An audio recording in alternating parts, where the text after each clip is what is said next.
예, 달력상으로는 오늘이 2022년 상반기 마지막 주일입니다. 이제 며칠만 지나면 이제 1년 중에 절반이 지나가고 또 이제 새로운 하반기가 시작이 됩니다. 뭐 사실 특별할 건 없죠. 송구영신처럼 한 해를 다 보내고 새로운 한 해를 뭐 맞이하는 것도 아니기 때문에 뭐 딱히 감회가 새롭거나 감격스럽지 않을지도 모릅니다. 뭐 저는 사실 특별한 이유나 계기가 있는 것은 아닌데요. 하나의 전반기에서 이렇게 후반기로 첫 번째 절반에서 이제 두 번째 절반으로 넘어가는 이 시기를 그냥 좀 남다르게 생각을 하는 때가 많이 있습니다. 이제 반이 거의 다 지나갔다라고 하는 점에서 좀 첫 번째 절반을 되돌아보기에는 좀 최적의 시간이 아닐까 그렇게 생각을 하게 됩니다. 제가 이제 올해를 시작할 때 좀 소망을 가지고 뿌린 여러 믿음의 씨앗이 과연 싹을 틔웠을까? 그리고 그렇게 싹을 틔운 것이 잘 자랄 수 있도록 나름대로 제가 열심히 물을 주고 가꿨을까? 뭐 이런 것도 한 번쯤 돌아보는 참 좋은 시기인 것 같습니다. 또 동시에 이제 남아있는 그 후반기 두 번째 절반을 어떻게 맞이하고 또 그 시간을 어떤 모양으로 어떤 태도로 보낼 것인지 또 계획을 해볼 수 있는 그런 때이기도 합니다. 뭐 일종의 중간 정산이라고 생각을 해보면 좋을 것 같습니다. 제 유학 시절이긴 한데요. 오래전에 이렇게 하루 일정을 마치시고 매번 휴식을 위해서 기도하러 가시는 예수님의 모습과 우리 축구의 휴식 시간을 연결해서 설교를 한 적이 있습니다. 그 설교는 좀 망한 것 같기는 한데 어쨌든 지금 이야기를 하면서 축구의 그 경기를 한번 좀 같이 생각해 보면 지금 전반전을 뭐 한 1분 정도 남겨놓고 15분의 휴식 시간을 앞두고 있다. 뭐 이렇게도 한번 생각을 해볼 수 있을 것 같습니다. 휴식 시간에는 잘 아시는 대로 그냥 쉬지만은 않죠. 전반전을 평가하고 전술 전략을 다시 한번 확인하고 그렇게 해서 후반전을 어떻게 잘 이끌어 갈지, 어떻게 하면 경기를 승리로 이끌고 갈 수 있는지를 다시 한번 살펴보고 꼼꼼하게 계획을 합니다. 마찬가지로 전반전을 이제 마치고 후반전으로 넘어가는 이러한 상황에서 우리가 지나온 곳은 어딘지, 어디에 서 있고 또 어떤 모습으로 주님 앞에 나아가고 있는지를 좀 성찰해 보는 것이 의미 있는 일이 아닐까 생각을 해 봅니다. 그리고 그 일을 이제 오늘 우리가 함께 나눈 그 말씀을 가지고 생각해 보려고 합니다.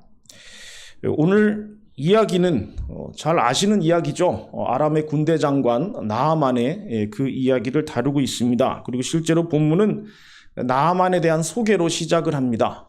보니까 아람 왕이 아끼는 큰 인물이고 존경받는 사람이었다 이렇게 되어 있습니다. 심지어 이 부분이 굉장히 놀라운 점이기도 한데요. 하나님의 도움으로 자신의 조국 아람의 승리를 가져온 그런 용사였다 이렇게 말하고 있습니다. 그러니까 이스라엘의 하나님께서 이스라엘의 적국 군대 장관이 전쟁에서 승리를 거둘 수 있도록 도우셨다는 말입니다. 뭐 그 전쟁이 이스라엘과의 전쟁인지 뭐 우리가 확실하게 알지는 못하지만 그 당시 아람이 북이스라엘과 늘 전쟁 중이었던 그런 상황을 한번 생각해 보면 뭐 충분히 짐작을 해 볼 수도 있겠습니다. 만약에 그렇다면 나아만은 이스라엘 하나님 여호와의 도움에 힘입어서 이스라엘과 전쟁을 하면서 승리를 거두게 됐다. 이렇게 생각을 해 볼 수도 있습니다. 어쨌든 나아만은 아람에서는 영웅이었습니다. 한마디로 복받은 사람이었습니다. 근데 우리가 확인하는 대로 나아만에게도 고민이 있었습니다. 나병이었죠. 성경에서 문둥병이라고 우리는 그렇게 부르고 있습니다.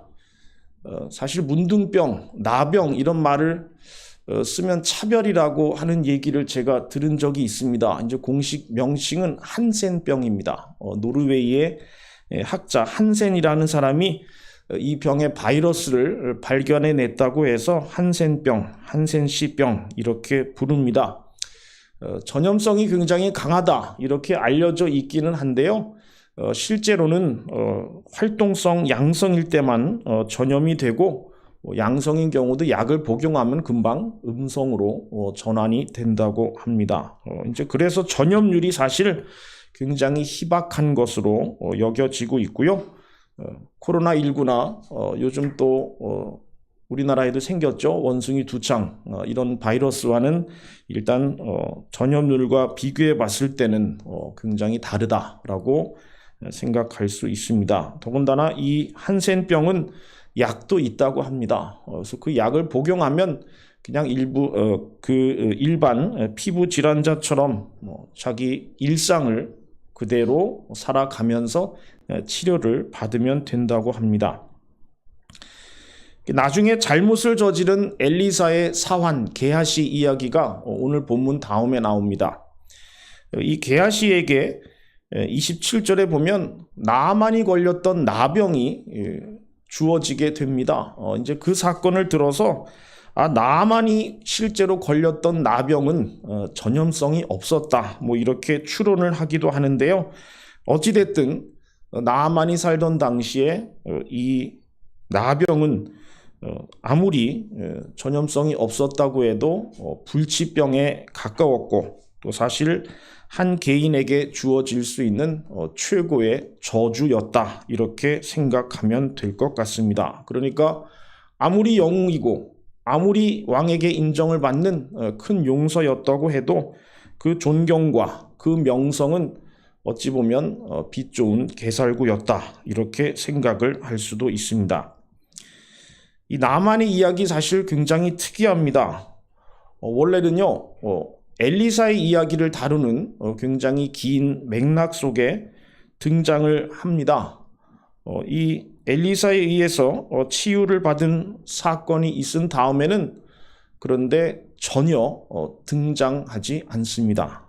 이게 다입니다. 우리가 보는 이야기에서 나아만이 등장하는 경우는 이게 처음이자 마지막입니다. 아마 치유를 받은 다음에 고국으로 돌아가서 아람이 이스라엘을 침공하지 않도록 뭔가 중재자 역할을 어느 정도 하지 않았을까 그렇게 짐작을 해볼 수는 있는데요.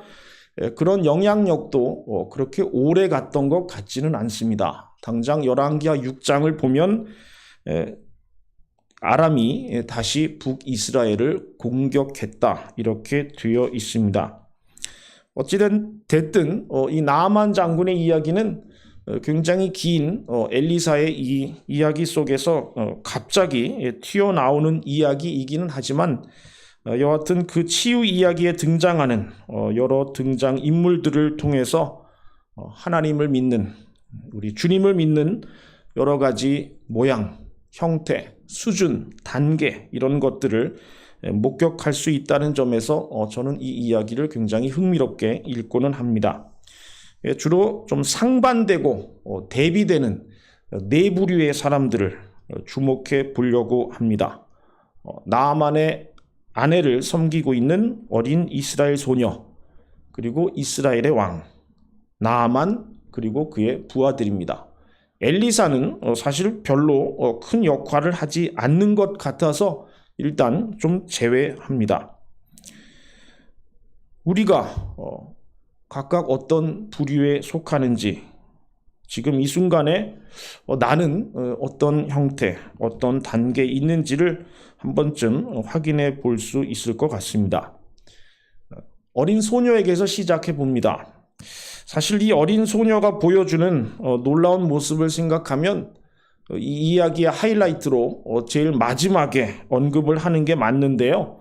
이야기에 등장하는 순서에 따라서 이 어린 소녀로 시작합니다. 자, 본문에 의하면 이 소녀는 전에 아람 사람들이 이스라엘 땅에서 사로잡아 왔다 이렇게 되어 있습니다. 사로잡아 온 어린 소녀이고 나아만의 아내의 시종을 들고 있었습니다. 그러니까 이 소녀는 이스라엘 사람이었습니다. 그리고 그 말은 이 아이가 하나님에 대한 신앙을 가지고 있었다는 뜻이기도 합니다. 어린 여종에 불과했지만 이 아이도 자기의 주인이 말 그대로 몹쓸병에 걸려인 것을 알고 있었습니다. 그리고 이스라엘 사람으로서 이 나병에 걸렸다라고 하는 게 뭔지, 그게 무엇을 의미하는지, 그게 얼마나 큰 저주로 여겨지고 있는지를 충분히 알고 있었습니다. 이 소녀가 자신의 여주인에게 말합니다. 세번역으로 제가 그 3절을 읽어드립니다. 주인 어른께서 사마리아에 있는 한 예언자를 만나보시면 좋겠습니다. 그분이라면 어른의 나병을 고치실 수 있을 것입니다. 이 소녀는 포로였습니다. 강제로 끌려왔죠. 그러니까 자신의 현재 상황을 저주하고 자기를 노예로 부리고 있는 이방 주인을 혐오하고 증오할 만한 이유가 충분히 있었습니다. 하지만 아무렇지도 않게 이 소녀는 주인의 병이 사마리아에 있는 선지자에 의해서 치유받을 수 있다. 이렇게 말을 하고 있습니다. 주인을 염려하는 그런 마음이 읽혀지기도 하지만 무엇보다도 이 소녀에게서 눈에 띄는 점은 하나님의 부르심을 받은 선지자에 대한 전적인 신뢰입니다. 그리고 바꿔 말하면 하나님께서 하시는 일에 대한, 하나님이 선택하시는 사람에 대한 절대적인 확신입니다. 어느 국적의 사람이든 어떤 지위를 가지고 있든 어떤 상황에 있든 이 소녀에게는 중요하지 않았습니다. 중요한 것은 어려움에 빠진 사람이, 지금 위기를 당하고 있는 사람이 모두에 의해서 저주를 받고 벌을 받고 있다라고 생각을 받을 만한, 그런 취급을 받을 만한 사람이 하나님의 선지자의 도움을 받을 수 있다라고 하는 점. 다시 말해서 하나님의 도움을 그런 사람조차도 구할 수 있다라고 하는 점. 바로 그것이었습니다. 소녀는 하나님께서 도우시면 모든 어려움이 다 해결될 수 있다라는 분명한 확신을 가지고 있었습니다. 사실 이 소녀는 자신의 말이 입증되지 못하면 죽을 수도 있습니다. 아니면 노예로서 주인에게 감히 이러한 충고를 했다는 이유 하나만으로 그 자리에서 죽임을 당할 수도 있었습니다. 그런데 확신에 찬 이러한 믿음이 이 소녀에게 담대함을 주었던 것 같습니다. 그리고 이 확신에 찬 담대한 믿음의 힘이었을지 모르겠는데요. 어린 여종의 말을 들은 이 여주인은 그 말을 그냥 흘려듣지 않았습니다. 그리고 아내의 말을 들은 나아만도 그 말을 농담으로 듣지 않았습니다.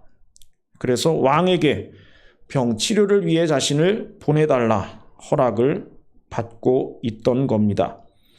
한 어린 소녀의 이렇게 확신에 찬 믿음이 하나님과 하나님의 선지자에 대한 이 소녀의 너무나도 순수하기만 한 이 신뢰, 담대함, 이것이 결국 한 사람을 살리는 결정적인 계기가 된 겁니다. 그런 점에서 이 나아만의 이야기 가운데서 사실 가장 돋보이는 믿음을 보여주고 있는 사람은 바로 이 어린 소녀입니다. 이 아이는 우리가 주님을 어떻게 믿어야 하는지, 어떻게 살아가야 하는지, 그것이 일상에서 어떻게 자연스럽게 드러나는지를 너무나도 분명하게 보여주고 있습니다. 이야기의 시간적인 순서에 따라서 다음에는 이스라엘 왕의 모습이 눈에 들어옵니다. 어린 소녀와 완전히 대비되는 그런 인물입니다. 나아만은 왕이 직접 써준 편지를 가지고 이스라엘로 갑니다. 그리고 그 친서를 전달합니다. 내가 내 신하 나아만을 당신에게 보내니 이 글이 당신에게 이르거든 당신은 그의 나병을 고쳐 주소서. 아람 왕의 편지는 이렇게 되어 있습니다. 편지를 읽은 이스라엘 왕은 당황합니다. 당황할 수밖에 없죠. 군사적으로 우위에 있는 이웃의 강대국이 서신을 보내서 자신이 아끼는 병든 신하를 보내니 고쳐주시오 하고 얘기를 한 것은, 바꿔 말하면 그 병을 고치지 못하면 보복 조치를 각오해라 라고 하는 메시지와 하나도 다를 바가 없습니다. 그러니 이스라엘 왕은 자기 옷을 찢을 수밖에 없었죠. 내가 사람을 죽이고 살리는 하나님이냐? 그가 어찌하여 사람을 내게로 보내 그의 나병을 고치라 하느냐? 너희는 깊이 생각하고 저 왕이 틈을 타서 나와 더불어 시비하려 함인 줄 알라. 이스라엘 왕은 이렇게 그 친서의 내용을 해석합니다. 정치 외교학적인 역학관계를 생각해 볼 때 친서를 전한 아람 왕의 의도나 그 친서를 읽고 당황하는 이스라엘 왕의 반응 다 충분히 이해가 됩니다. 하지만 이스라엘 왕이 놓친 것이 있죠. 바로 하나님께서 살아 계신다는 사실입니다. 하나님이 세우신 선지자가 자기 땅에, 자기 나라 안에 있다는 바로 그 사실입니다. 이스라엘 왕은 이 아람 왕의 편지를 읽는 순간 정치 외교적인 차원에서만, 그러니까 한마디로 인간적인 관점에서만 생각하고 사태를 분석했습니다. 가장 먼저 하나님을 바라봐야 하는 것을 잊어버리고 있었던 겁니다. 믿음의 사람은 위기의 순간에 늘 하나님을 찾고 있다는 것을 우리는 성경을 통해 여러 차례 확인합니다. 당장 남유다의 히스기야 왕은 나라가 위기에 처하게 될 때 하나님을 먼저 찾는 사람이었습니다. 그리고 이 어린 소녀도 사실은 그러했습니다. 아람 왕의 편지를 받은 이 북이스라엘의 왕도 그랬어야 합니다. 하나님의 선지자 엘리사의 도움을 당장에 구했어야 합니다. 하지만 그의 시야는 자기가 가지고 있는 힘이 얼마나 큰지, 자신이 가지고 있는 능력이 어떠한지, 자신의 군대 규모가 어떠한지 딱 거기에만 머물렀습니다. 그러다 보니 이 왕이 보게 된 것은 그저 낙담, 두려움, 의심 뿐이었습니다. 만약에 믿음이 있었더라면 이 아람으로 잡혀간 어린 소녀의 그런 믿음을 가지고 있었더라면 아마 이 왕도 아람 왕의 편지를 오히려 하나님의 능력을 보여줄 수 있는 최고의 기회로 생각을 했을 겁니다. 그 이야기 잘 아시죠? 반 정도 채워진 물잔을 보고 어떤 사람은 반이나 찼네 라고 얘기를 하지만 어떤 사람은 절반밖에 없네 라고 불평을 합니다. 아람 왕의 친서를 받아든 이스라엘의 왕이 옷을 찢었다는 소식을 전해 듣고, 물론 엘리사가 그 사람을 나에게 보내시오라고 말을 했지만 엘리사의 존재조차 왕은 생각하지 못하고 있었습니다. 엘리사가 했던 말이 왕의 입에서 사실 먼저 나왔어야 합니다. 잘 오셨소. 우리에게는 하나님의 사람 엘리사가 있어. 그에게 보내드릴 테니 가면 병을 치료할 수 있을 것이요. 왕은 사실 이렇게 말을 했어야 합니다. 하지만 이 이스라엘 왕은 뜻하지 않은 위기 상황 앞에서 믿음이 아무런 역할도 하지 못하는 그런 사람의 모습을 우리에게 보여주고 있을 뿐입니다. 하나님의 통치를 대변하는, 하나님의 뜻을 대변해서 나라를 다스리도록 세워진 이 이스라엘의 왕은 말 그대로 왕답지 못한 그런 믿음을 보여주었습니다. 무늬만 왕일 뿐입니다. 마치 무늬만 그리스도인인 사람처럼 그렇게 이 왕은 무기력했습니다. 그러면 이 모든 일의 당사자이기도 한 나아만은 어땠나요? 나아만은 자기 군대를 거느리고 하나님의 사람 엘리사의 집 앞에 당도합니다. 그런데 이 엘리사는 분명히 그 사람을 나에게 보내시오라고 얘기를 해놓고는 도착한 이 나아만에게 별 관심이 없는 듯 합니다. 너는 가서 요단강에 몸을 7번 씻으라. 네 살이 회복되어 깨끗해지리라. 이게 다입니다. 그리고 그것도 직접 나와서 전달한 게 아니라 자기 사환을 시켜서 전달하도록 했습니다. 그러니까 환대를 기대했던 나아만의 입장에서는 좀 속된 말로 열 받을 수밖에 없죠. 내 생각에는 그가 내게로 나와 서서 그의 하나님 여호와의 이름을 부르고 그 손을 그 부위 위에 흔들어 내 나병을 고칠까 하였도다. 이렇게 대번에 자신의 분노를 표출합니다. 근데 내 생각에는 이라고 하는 말에서 알 수 있듯이 나아만에게는 그 나름대로의 기대치가 있었습니다. 그 기대치를 나아만은 이스라엘의 하나님의 모습에 투영시켰고 그 기대치가 제대로 채워지지 못하자 실망하고 분노하고 불평했습니다. 그러니까 한마디로 나아만은 철저하게 자기 관점에서 하나님이 일하시는 방식을 생각하고 미리 결정했던 겁니다. 근데 하나님이 언제 그렇게 일하신 적이 있던가요? 사람이 생각하고 우리가 예상하는 그대로 따르시는 적이 있던가요? 하나님은 내가 원하는 때에 내가 원하는 방식으로 내가 원하는 결과를 항상 주셨다. 이렇게 고백할 사람이 과연 몇이나 될지 질문해 봅니다.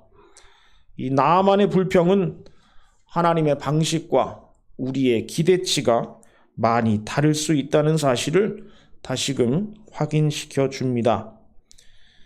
이 나아만에게 엘리사의 지시는 굉장히 황당하게 들렸습니다.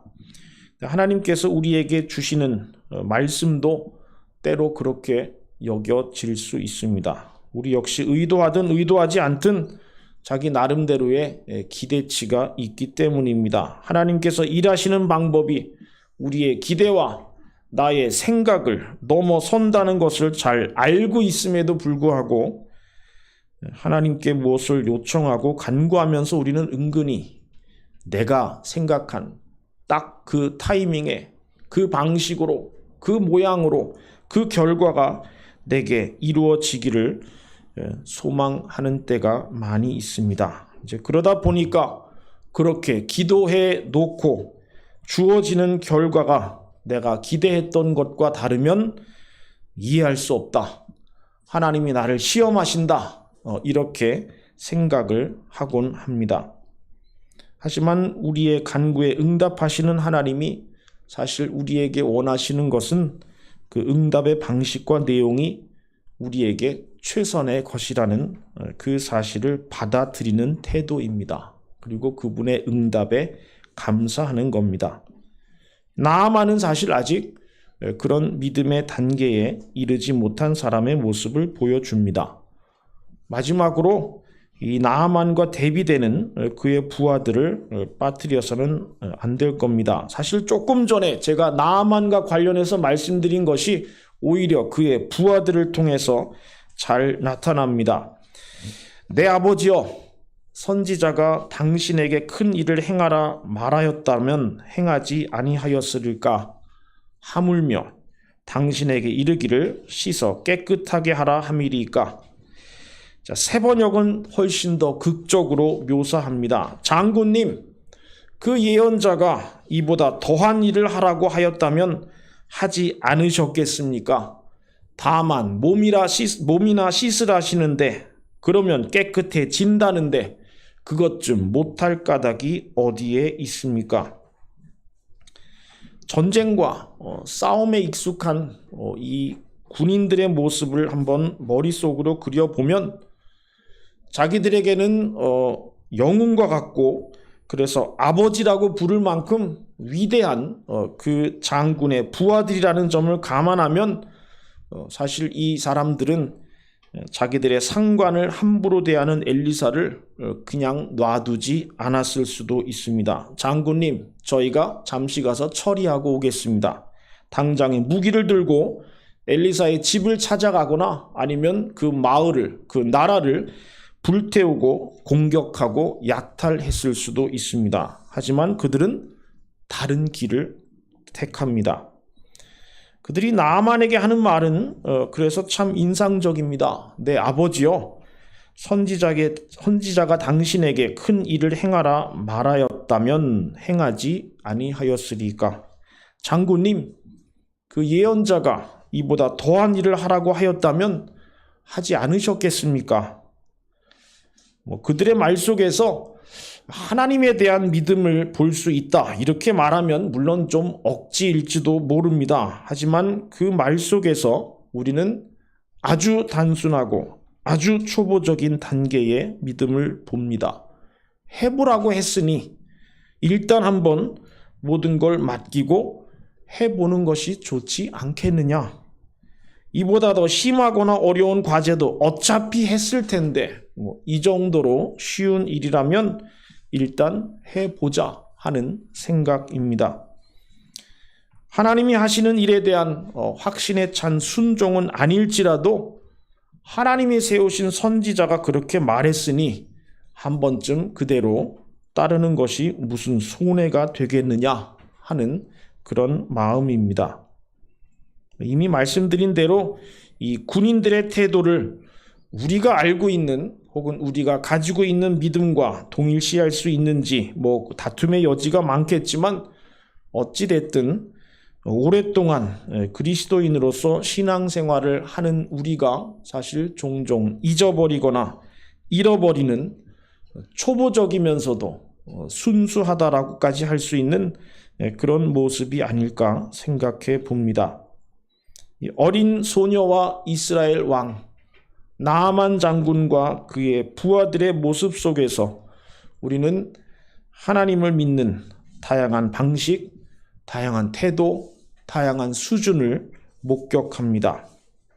나의 모습은 지금 누구와 더 가까울까 생각해 봅니다.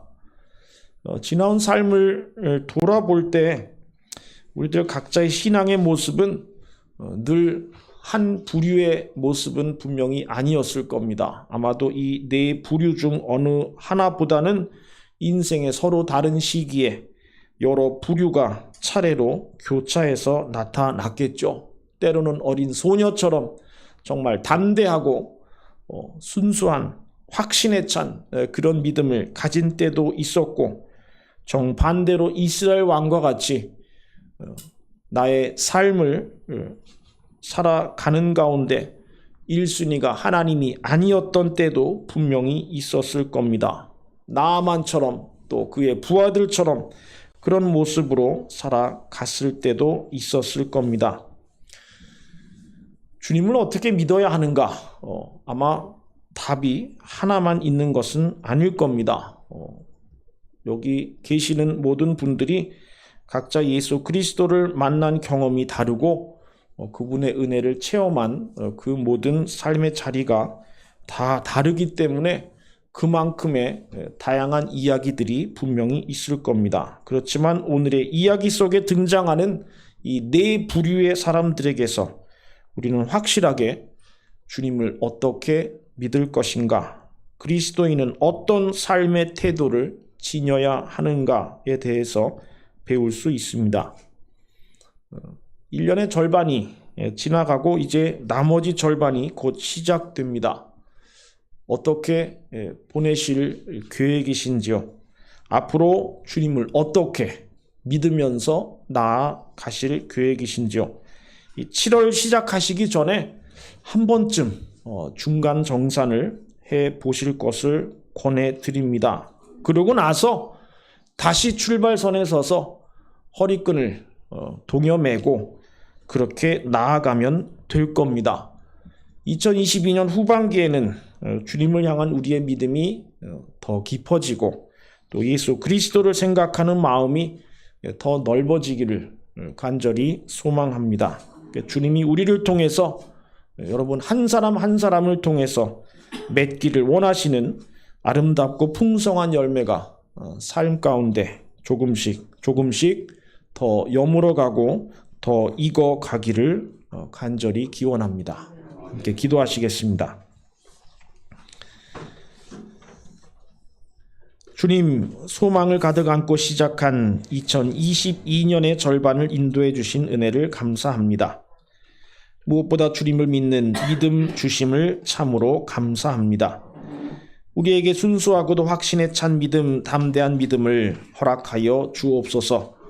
삶을 살아가는 중에 겪게 되고 경험하게 되는 수많은 일들 가운데서도 늘 주님을 생각하고 주님께 도움을 구하는 믿음을 주옵소서. 나의 기대에 맞아 떨어지는 하나님의 역사를 바라기보다는 예수께서 아버지의 뜻을 따라 그 길을 걸어가셨던 것처럼 주님의 뜻에 나의 소망을 맞추는 믿음을 주시옵소서. 그리고 주시는 은혜를 감사함으로 받는 믿음을 주옵소서. 이제 2022년의 나머지 절반을 앞두고 다시 출발선에 섭니다. 그 어린 소녀의 믿음으로 우리에게 가장 최선의 것을 주시려는 주님을 바라보게 하시고 주께서 원하시는 아름답고 풍성한 믿음의 열매들을 만들어 가도록 인도하옵소서. 믿음의 본이요 인도자 되시는 예수 그리스도의 이름으로 간절히 기도합니다. 아멘.